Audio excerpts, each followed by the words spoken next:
Well, first of all, thank you, Hasinda, for having me here.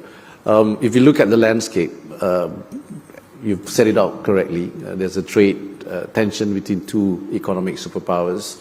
And if you look at what is the tension all about, it's partly to do with technology. It's a tech war. And Malaysia has been in this E&E sector for a while now, in fact, more than 5 decades, 50 years. And if you look at the Malaysian economy in terms of exports, 40% of our export is from this sector, from E&E sector. We have got a global market share of around 6% of semiconductor. And therefore, we have slight advantage given the track record that we have and also the ecosystem that's been built, both by Malaysian companies and more importantly by multinationals who came and created that spillover for Malaysian companies to flourish. So again, you mentioned China plus one, China plus two. Companies are realigning their supply chain, redesigning their supply chain to make it more resilient, to make it more secure. And they've seen ASEAN as a sweet spot. We talk about ASEAN centrality, it's about ASEAN being neutral, ASEAN being a region that is stable and peaceful. Therefore, companies have been able to make decisions based on those parameters, and ASEAN has been a net beneficiary of the flows. Give us a sense of how much of a boost you've seen as a result of those US-China tensions to your investment in the chip sector in Malaysia. Well, there's opportunities despite the challenges. There's a window. I think we need to, as a region, and of course Malaysia is also taking part of that initiative, and because we have, like I said, a competitive advantage being in this industry for a while, we've seen that. However, at the same time, Malaysia is also moving up the value chain. We've been very strong on the test and assembly side, the back end of semiconductor. We want to move to the front end where the value is higher. And companies also moving towards that direction and come to Malaysia, and therefore you can see investments in larger amount in absolute terms. They also, actually this region also has another advantage. This sector consumes a lot of energy.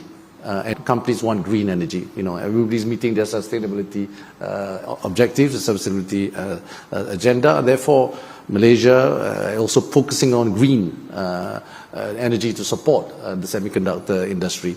And I'm sure other countries within ASEAN is also doing that. So these are the reasons. And you've seen just the first 6 months of this year, we just announced 2 weeks ago, approved investment into the country has increased by 18%. Despite, on top of a record year last year in terms of approved investments. Well, I think, Ben, you mentioned about intra-trade within ASEAN. It's actually around 22-23%, and it declined last year, year on year. So there's a lot of opportunities here. I mean, if you look at where we are today, and you're absolutely right.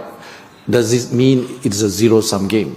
To me, there will be instances where competition will be tough, where a company A may decide to go to Vietnam instead of Malaysia.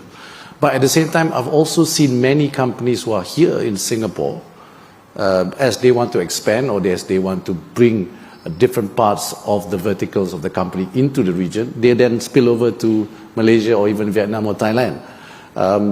Because semiconductor is an example, the front end part of the semiconductor ecosystem is mainly here in Singapore, and when they do the mid to back end, it's in Malaysia. So if they don't come to Singapore, we will never see it in Malaysia, for example.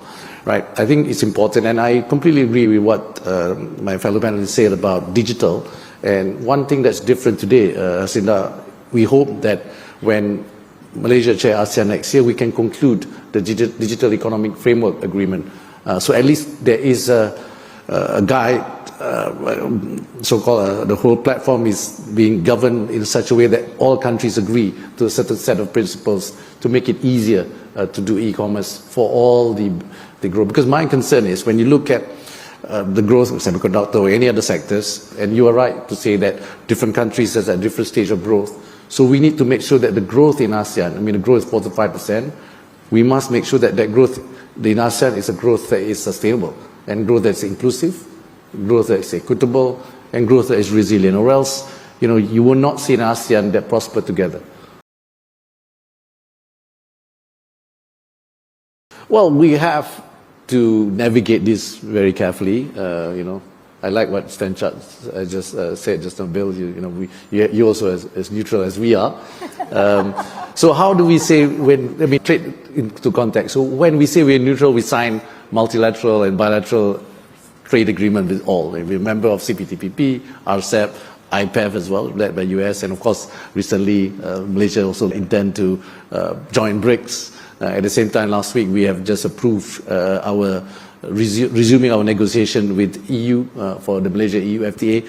So in that sense, we want to engage all, and we have no choice. I think Singapore, similarly, we are a very open country when it comes to trade. And when it comes to investments, it is those two countries. It is both US and China. After all, it's not surprising, US and China, in terms of contribution to the GDP, they're 43% of the world's GDP. So there's no way running away from that fact. So for us, we do have challenges, and I can name one here to date. There's a lot of non-tariff barriers that have been created, but more importantly, today is also tariff barriers. We have companies, Chinese companies in Malaysia, operating in Malaysia now being hit by a high tariff. In one area is in solar, for example. I think Vietnam faces the same thing, and a few other nations in Asia. So again, is this fair or not fair? We have to navigate this carefully, because we need to check whether this is in compliance with WTO, but more importantly, whether it's true, some of the allegations. So what we need to do is to continuously engage and understand the issues, but at the same time, remain friendly and open to all countries that want to do business in this region.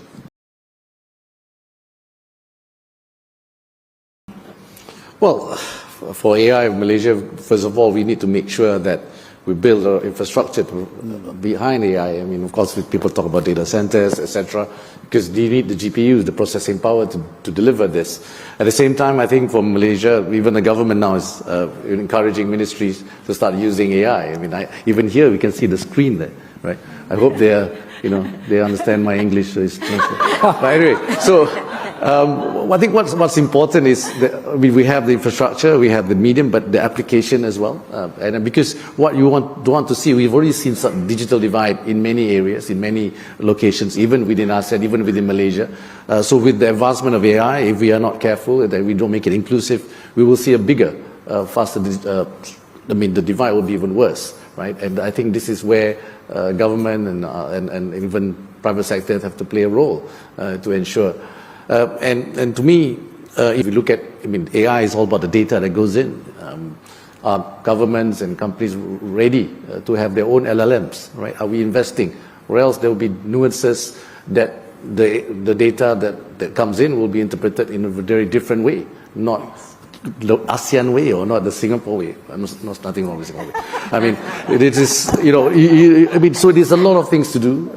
Regulation have to come in place, ethics have to come in place. Now, anybody can be a Haslinda on Bloomberg. You might be replaced. So to me, we need to be careful, right? That's my point. Right?